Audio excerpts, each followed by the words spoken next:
Hello everyone, welcome back to Just Gaming for Fun. I'm Samuel, and I decided to share with you the definitive 10 best games on the Sega Genesis. Every other list out there is complete garbage, and they have no idea what they are talking about.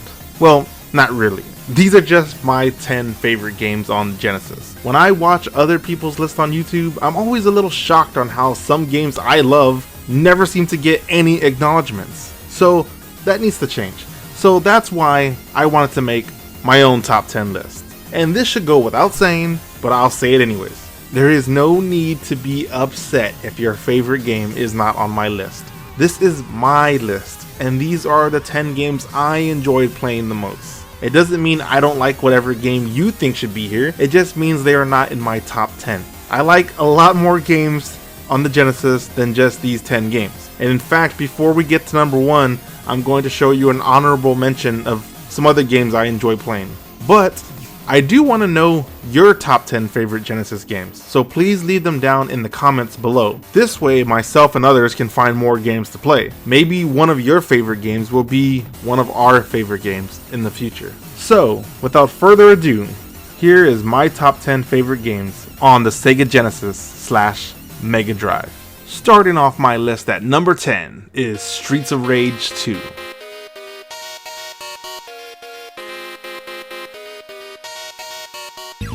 And before you start to comment on how Streets of Rage 2 barely made it, or how stupid or crazy I am, let me say, calm down. It still made the top 10. Just because it's not higher on my list doesn't negate the fact that Streets of Rage 2 is awesome. So with that out of the way, if you haven't played Streets of Rage 2, I highly recommend you correct that immediately. Everything in this sequel has been upgraded from the original. Combat, graphics, music. In the original, the combat was fine for what it was, but in Streets of Rage 2, it has been perfected. Instead of having specials interrupt your combat, you now have special attacks that feel more natural. But honestly, I almost never use them. I'm just not a fan of special attacks that take away your health. It's just not a mechanic that I enjoy. In the gameplay you're seeing on the screen, you may have noticed that my lives are not going down. And that's because I put on infinite lives, so my wife wouldn't worry about dying, so that I could show you the later stages. But another reason is because Streets of Rage 2 has friendly fire, and you cannot turn it off. I'm glad I put the cheat codes on, because if we didn't, we would have constantly ended up hitting each other, thus leading to a game over that much more quickly. So yeah, friendly fire sucks. I honestly don't know why beat 'em ups allow you to hit your partner. What is the point of that? Honestly, come on, it's such a bad mechanic. If you played the original, you can tell there's a big difference just from looking at the game. All the sprites are bigger and cleaner. So before Streets of Rage 2, it was easy for Final Fight fans to put down Streets of Rage because the sprites were so small and kind of ugly. But now with the sequel, that it's no longer a problem. But of course, Streets of Rage 2 doesn't just feel and look better, but it sounds better as well. I don't think I even need to bring up the music because everyone does in their videos. It's one of the best sounding games on the Genesis. It's just amazing to hear that kind of music come out of this cartridge when you're playing. Because sadly, when it comes to soundtracks on the Genesis, most people remember the bad music, all the fart sounds, you know what I'm talking about. But that's not what you get here. The music is outstanding, and it shows what the console can really do. Overall, Streets of Rage 2 is just a must play for the Sega Genesis. There is a reason why it's always in the top 10, and why it's always highly recommended. It's just pure 16-bit awesomeness.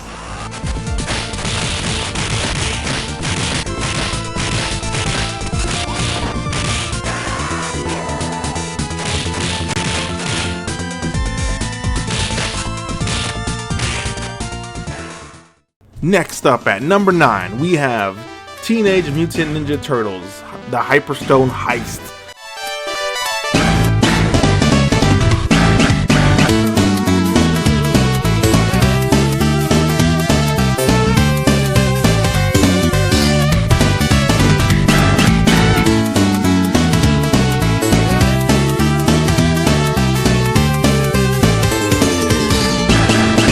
A game that gets a bad rap from many gamers. Why is that, you say? No reason other than fanboy shit. Most gamers just compare it to Turtles in Time for the Super NES and say, it's shit. The Hyperstone Heist is not a port of Turtles in Time, which was a port of the arcade game. This isn't an Aladdin situation, where the games are named the same but look and play completely different. Hyperstone Heist is not Turtles in Time, but it does take aspects from it and creates a game that feels different because it is different. At first glance, it looks the same graphically, but there are some slight differences, but most don't detract from the gameplay. Like for instance, in Hyperstone Heist, you can't throw enemies towards the screen. But like I said, no big deal, and I wouldn't use that to say the game sucks. But there are some other differences that add to the gameplay, like while yes, there are fewer levels here compared to Turtles in Time, but each level is longer, so some people might like that better. And dashing now has its own dedicated button, making getting out of sticky situations much easier. And you will need that button because Hyperstone Heist is a much faster game. Combat is faster thanks to the blast processing. Well, not really, but we all know the Sega Genesis was all about speed. So with combat being faster, it also makes it a bit harder and a bit more fun. I don't see Hyperstone Heist as a lesser Turtles in Time, but rather a plus. Meaning, if you like Turtles in Time, here is another game just like it to play as well. It's just more awesome Turtles action. And I feel bad for mostly talking about Turtles in Time instead of Hyperstone Heist, but that's the reality. Gamers look down on it because of that game, and people just can't get over that. But if you like Turtles in Time, you're going to have a blast with Hyperstone Heist. It's an awesome beat 'em up, and it's a must play on the Sega Genesis. At number 8, we have Castlevania Bloodlines.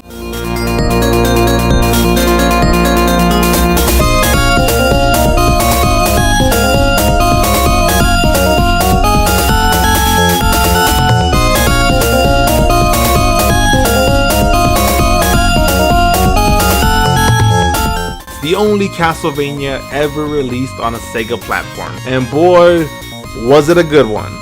Of course, it's different from the past entries that were primarily on Nintendo consoles, but different doesn't mean bad or worse. On the contrary, Castlevania Bloodlines separates itself with its gameplay and graphically. During this time, you would primarily play as the Belmont, but in Bloodlines, you get to choose from two different characters, John Morris and Eric Lecard. John plays with the traditional style, where you use a whip for attacking, while Eric uses a spear that allows you to perform high jumps, leading to new routes, and it can be used to take advantage of the level's layouts. Another difference in Bloodline is that it just doesn't take place in Dracula's castle, but rather you travel throughout Europe, which adds a new flair to Castlevania, and it ends up being a breath of fresh air. Another way that Bloodline differs is in its visuals. There are a lot of special effects used. Now, none of them are needed, but it adds a nice touch and a new flair never seen in a series before this point. So it's pretty awesome to see. I don't need to say anything about the music here because it's Castlevania. If you love Castlevania and you know all about it, then you know it always brings it in that department. And Bloodlines is no different. Tons of great tracks here to just rock out to. At the time, Konami was just kicking ass with each entry. Each game brings the fun hack and slash platforming action that we all crave and desire. And Bloodlines is no different, and it's a must play.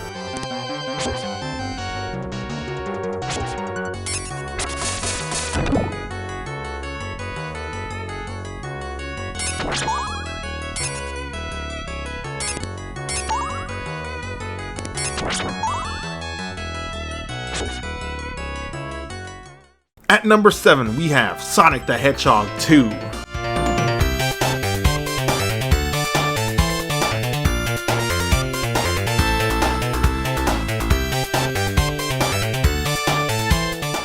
For most people, this is the best Sonic the Hedgehog game ever. Now, I wouldn't say it's the best personally, but that being said, it doesn't mean that Sonic 2 doesn't pack a hell of a punch. Sonic 2 helped to keep the Sonic Mania phenomenon growing in the early 90s, and helped to push the Sega Genesis' popularity. Sega was at war with Nintendo, and Sonic was their secret weapon. The original game was like an airstrike, but the sequel was like an atomic bomb. Sonic 2 was faster and more chaotic in terms of level design. Sega did everything they could do to push Sonic further. Sonic 2 could not fail. They did not want to be known as a one-hit wonder. Everything was riding on Sonic 2's success, and I think we all know how that turned out. Sonic 2 was one of the first handful of games I remember playing when I was young. I remember being a lot more hardcore back then than I am now. Today, modern games have just softened my skills. I need checkpoints and save states, but back in the 90s, we didn't have that. You had to finish a game in one go. When I was still in my early single digits, I remember one day inserting Sonic 2 into our Genesis Model 2. I started from the first stage, obviously, and made it all the way to the final boss, Dr. Robotnik. And you know what happened? I died. I ran out of lives, and so that meant I was going back to the very beginning. Oh, that was frustrating. I was so upset, I was sad, but you know what? I said, I'm not giving up. Let's do it again. But I tried something different this time. I played as Tails, and I made it all the way back to the final stage, and wouldn't you know it, I beat it. Sonic the Hedgehog 2 became the very first game I ever beat, and I didn't even beat it with Sonic, but rather Tails. But right after I beat the game, I still had all that adrenaline pumping through my veins, so I decided, let's play it again, but with Sonic. And thus, I did beat it again, 2 times in a row, but this time with Sonic. It was a great accomplishment for me, and I even try to do that now. I can't do it. I have to have save states and shit like that. I'm just nowhere near as hardcore as I was back then. In the 90s, we didn't have all that help, so we had to get good and work at it. But to be fair, we did have more time back then because we were kids. So it's not like now where we have a life, wife, kids, job. So yeah, back then we had more time to dedicate and hone our skills. Anyway, Sonic the Hedgehog 2 will always be special for me, and I love playing it to this day. Even though I'm not a fan of most of the stages, but Sonic 2 is still amazing, and it always will be.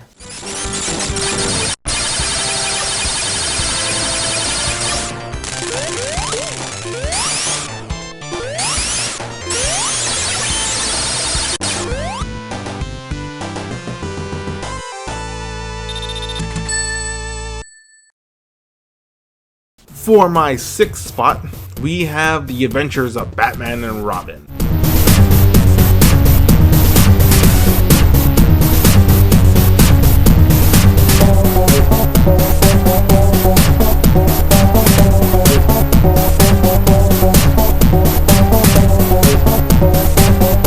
This is one of those games where both consoles had the same game, but in name only. On the Super NES, The Adventures of Batman and Robin is a single-player platformer where you move very slowly and fight very slowly, and you use gadgets to discover stuff very slowly. Are you getting it? The Super NES game is slow, but it sure looks great though. It looks and sounds just like the animated cartoon, but the Sega Genesis version is of a different breed. It's a game that feels like it's on frickin' drugs. Speed to be exact. The Adventures of Batman and Robin on the Sega Genesis isn't a slow platformer, but rather a fast shoot 'em up. Think Contra, but in a Batman skin. And instead of a slow ambient music of the cartoon, we have a rockin' fast techno soundtrack. It's frickin' awesome. Have you ever heard of the saying NES hard? Well, this game symbolizes Genesis hard. This is a freaking hard ass game. I'm being dead serious. I have never beaten it legitimately. In fact, I'm using cheat codes right now to even show you this footage of these later levels. When I was a kid, I was able to get to the last boss fight with Mr. Freeze with my older brother almost every single time, but we would always die right there. We could never beat him, but oh well. At least I know I was capable of getting there. Can I do it today? No. But I still have fun trying though. The game is really fast and you will be swamped by enemies and bullets at all times. There is never a chance to relax. Even when you get hit, your recovery time is minuscule. You can have your health drained in a matter of seconds. Unfortunately, your weapons are also like Contra. Some are good like the red and green power up, and others suck like the blue power up. I don't know why games even add shitty weapons. Is it for balance? I don't know. It's just stupid. I'll never understand that. But whatever. No matter how hard this game is, it will never change how awesome and fun it is to play. The music is fantastic and is worth listening to even outside the game. It's just some awesome tracks. Of course, I will say some of these stages last way too long. Like the flying stage on level 2 goes on forever. I feel it overstays its welcome. If you ever played the game before, you know what I'm talking about. While playing that stage, I just keep saying stuff like, how much longer? Or come on, end already. And the bad part is, that level is on rails. So there's no way to speed past that level. You are just stuck at that slow speed. It just takes forever. One other great aspect of the game is that it supports a second player. I love that this game offers that. I mean, it should anyways. It's called The Adventures of Batman and Robin. Compare that to the Super NES version that doesn't even have Robin as a playable character. Overall, The Adventures of Batman and Robin is a childhood favorite and is still as hard as ever, but I would never change it. It is a fantastic gem for the Sega Genesis.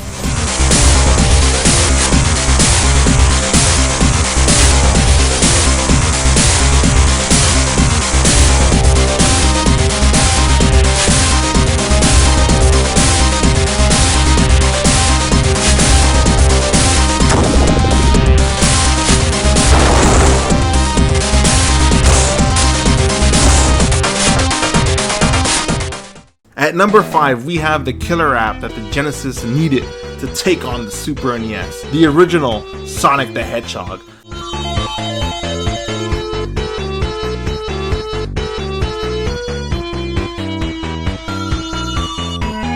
I'm in the minority of people who think that the original Sonic is better than the sequel. I always see people saying Sonic 2 and 3 are better than the original, and I just completely disagree. I love Sonic 2. But I don't like a lot of the stages. I enjoy most of the stages in Sonic 1, my favorite being Marble Zone. I just love that track for that stage. I don't remember personally hating any stages in this game. I could be wrong, but I just can't think of one right now.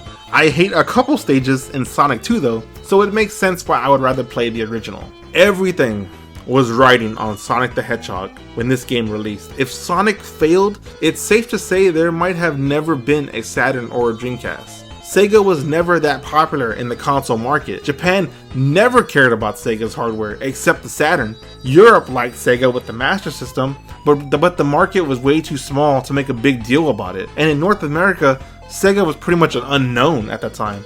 But everything changed when Sonic was released. This is the most important game to ever be released on the console. It played great back then, and it still does today. I just love playing Sonic the Hedgehog. It just never stops being fun. Sonic was unlike anything at the time. It was a platformer that let you speed through its stages, and each level wasn't just a simple left to right, but rather there were multiple paths to take, and it could send you up and down or even backwards. I will say, level design has never been perfect, because some stages seem to punish you for going fast, which is odd because that was the main selling point. Sonic was designed from the ground up to take on Mario, so it tried to one-up Mario in every aspect. Mario was slow and Sonic was fast. Mario pretty much had no personality back then, where Sonic was rebellious. Sonic represented the 90s perfectly. It was all about taking on the man and forging your own path through life. Being yourself, and everything was about being cool. The 90s was just freaking awesome. While everyone thinks of Sonic as a Japanese-made game, and it is, but it's thanks to Sega of America why we have the Sonic we know and love today. Tom Kalinske and his crew at Sega of America took charge of Sonic's design, because if they didn't, Sonic would have looked very different. When Tom Kalinske got the first draft of Sonic through the fax machine, Sonic had fangs, a leather jacket, a guitar, and a human girlfriend with huge frickin' tits named Madonna. Here is a drawing my wife did, just to show you an example. Now, even though I'm sure this looks more like Sonic than that original drawing did, Sonic needed to be a success in America, because if Sonic didn't succeed, then the Genesis wouldn't succeed, and that could have been the end for Sega. Everything was riding on Sonic in America, but luckily for us, Sega of America kicked ass and made sure that the Genesis was awesome, and ignited the only real console war that mattered. But you know, it makes me wonder, when thinking about this Madonna character, was Crash Bandicoot's original girlfriend a nod to this? She wasn't human, but she had really big boobs. And who knows? After all, Crash was a ripoff of Sonic in almost every way, and most of the reviewers at the time said that exact same thing. They said Crash was derivative because it was just a ripoff of Sonic. So it's very possible that it was a nod, but I wouldn't know how Naughty Dog would even have known about Madonna. She was never created for the game, so I don't know. If you want to know more about the subject, then I highly recommend you pick up Console Wars. It's a fantastic book that goes into deep detail about the war between Nintendo and Sega in the 90s. I don't have time to read, so I picked up the audiobook from Audible, and it's fantastic. It's easily one of my favorite books that's about video games. I highly recommend you pick it up.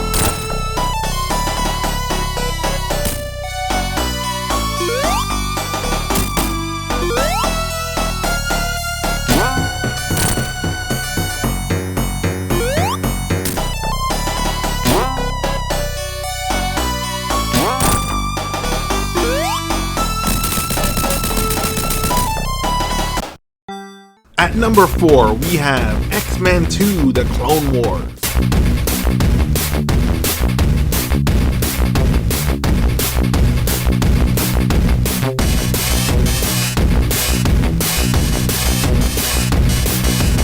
This is a fantastic gem for the Genesis. It's a side-scrolling action platformer, and for the first few levels, you get to choose from characters such as Beast, Cyclops, Gambit, Nightcrawler, Psylocke, and Wolverine.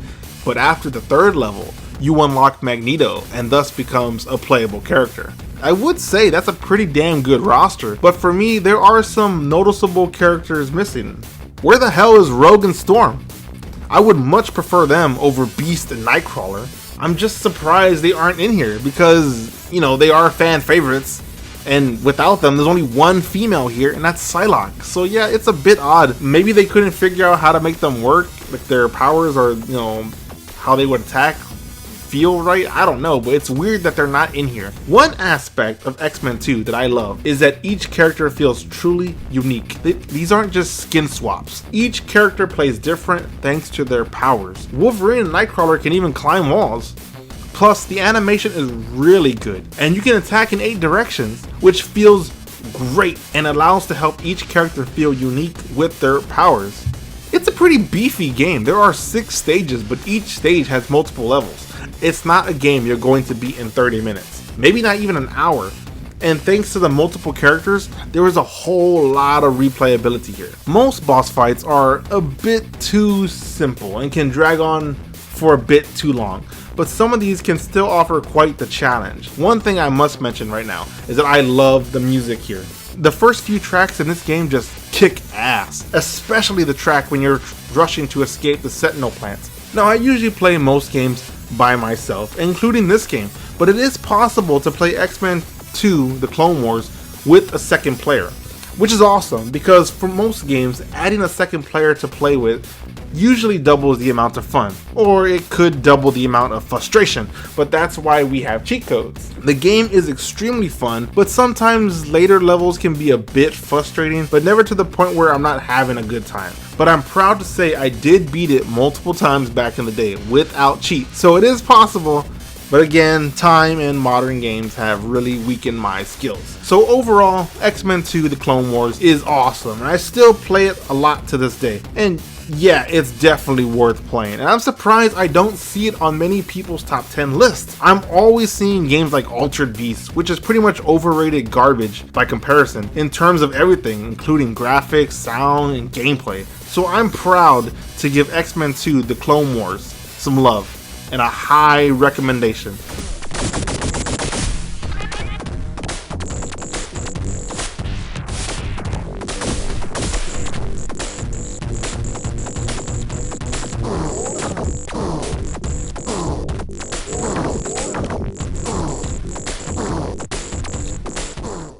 Aladdin lands at number 3 for me.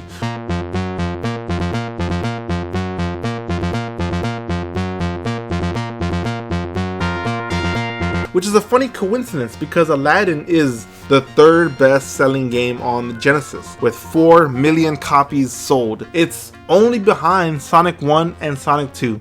Aladdin is an amazing game. Even Electronic Gaming Monthly named it the best Genesis game of 1993. And that's high praise because a lot of great games came out in 1993, including Gunstar Heroes, Mortal Kombat 2, Shinobi 3, and Castlevania Bloodlines, just to name a few.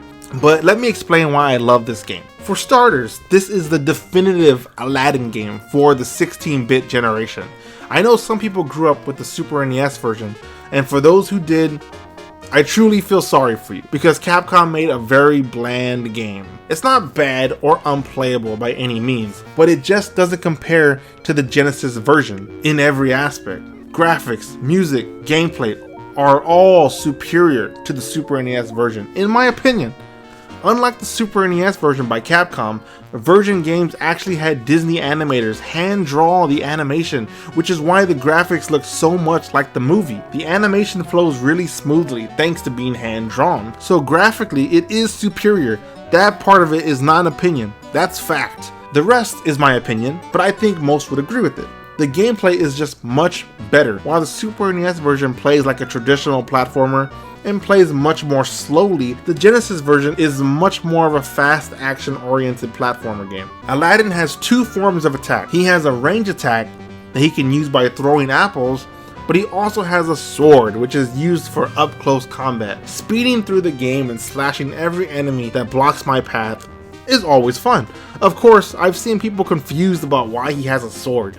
I mean, did you even watch the film? He uses a sword to fight Jafar. He even stabs him with it. It's not like he never held a sword ever. I never understood why people even mention that. On that note, I never saw anyone complain that he had a sword in Kingdom Hearts. It must just be fanboys being fanboys. But back to the point, the game has a very fast pace, and if you know the levels layouts, it's easy to speedrun. I'm fairly familiar with the game, so I pretty much know what's around every corner. I love the action style oriented gameplay more than the slow pace of the Super NES version. And the last aspect I have to mention that I love is the music. It's all very appropriate sounding, but if I have to play one track that truly captures what I love about this soundtrack, I have to go with this one. Have a listen.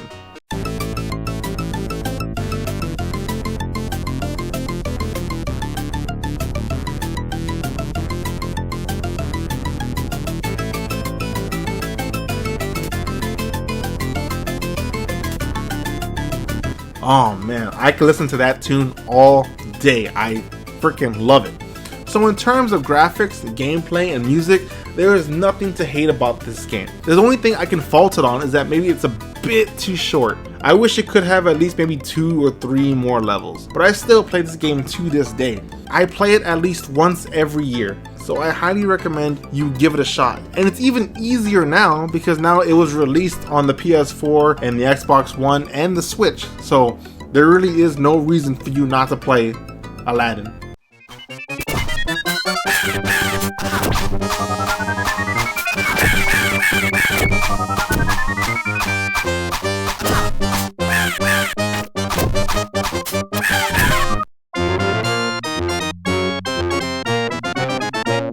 At number 2, we have World of Illusion starring Mickey Mouse and Donald Duck.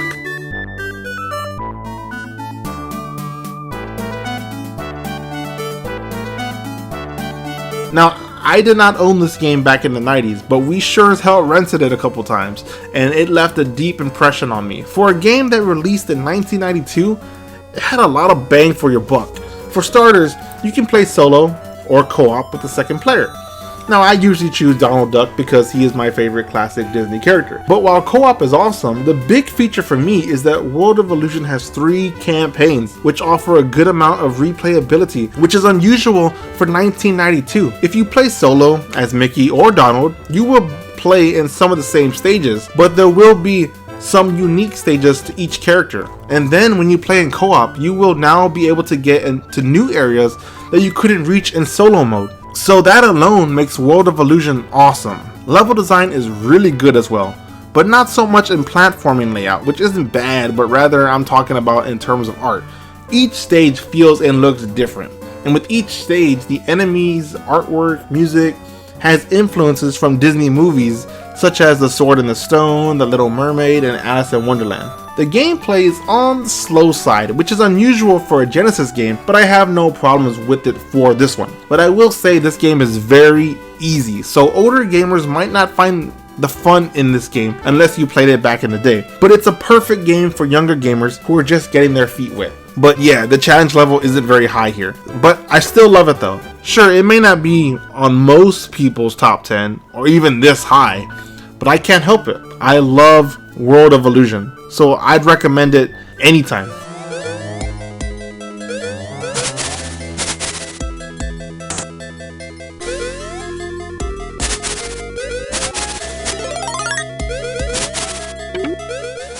And now, before we get to number 1, here are some honorable mentions.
So finally, the time has come. We are finally at the best game for the Sega Genesis, or at least my favorite for the console. And at the number 1 spot, we have Mickey Mania, the timeless adventures of Mickey Mouse.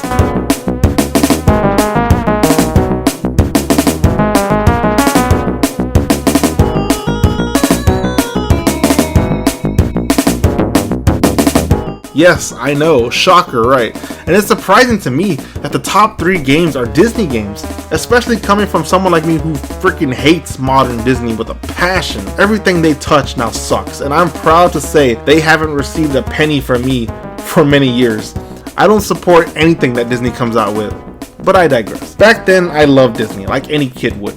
And since my brothers did as well, it made sense that they kept buying Disney games. But Mickey Mania is a game that I play all the time. It's a fun short game that can be beaten within 30 to 40 minutes if you know the game like the back of your hand like I do. If you never played it, then it could probably go a bit longer, maybe an hour. But none of that matters. A fun game is a fun game, and Mickey Mania for the Genesis has a lot of charm, and it's the best version of the game in my opinion. It was also on the Super NES, but for some reason it has loading screens, which makes no sense to me why it has to load like a CD game, and it's missing a hidden Mickey stage. So that's no good. But speaking of CDs, it also released on the Sega CD and the PlayStation. Now you would think those would be better, but for me it's still not. The CD version does add more sound effects, and it has more color, and even has CD quality music, which is all good, but for some reason it just doesn't connect with me. I don't like how the music sounds on those versions compared to the Genesis version. It just doesn't sound right. But those versions also add some new stuff, like in the Mickey and the Beanstalk level, there is an added boss fight where you have to run from the giant, similar to the Moose Hunter stage. And even the final boss fight against Pete is a bit different because you call on the help from the other Mickeys, but those additions feel unneeded to me. Don't get me wrong, there is nothing wrong with those versions. I just prefer the Genesis version. When it comes to the 16-bit cartridge versions, I would say the Genesis version is superior because those loading times ruin the Super NES version. But in reality, the game is still fun no matter the version you choose. I love the concept of the game. You play as Mickey going through the classic Mickey cartoons and movies such as Steamboat Willie, The Mad Doctor, Moose Hunters, The Lonesome Ghost, Mickey and the Beanstalk, The Band Concert, and The Prince and the Pauper. You have to save each Mickey from those cartoons, and each level looks, sounds, and feels unique because they are all based off those classic cartoons. It's just filled to the brim with classic Disney charm. And oh, here's a fun fact that surrounds Mickey Mania. This is the debut game for David Jaffe. David Jaffe is the person who created Twisted Metal and God of War.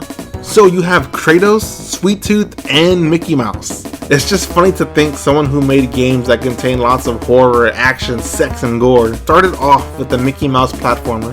It's funny, right? So yeah, Mickey Mania is fantastic, and it always has been. It's great for young and older gamers. It's another great game for young gamers getting their feet wet. It's the one game on the Genesis I always come back to more often than any other game on the console. So for me, it's a no-brainer to put Mickey Mania at number 1. So yes, it may not be the best Sega Genesis game of all time, but it is my favorite, and it's a shame I never see it on anyone's list.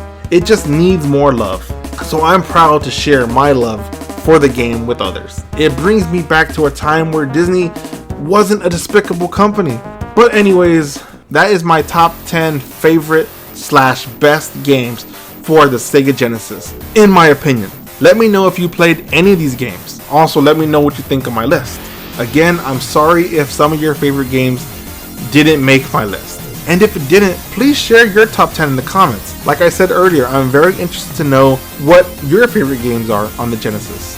So that's it for today. So if you enjoyed the video, please leave a like. And if you want to see more, you can always subscribe. If you want to see what's on my mind or what I'm up to, you can follow me on Twitter. Links will be down in the description. So, hope you guys enjoyed, and until next time, stay safe out there, and keep on gaming, gamers.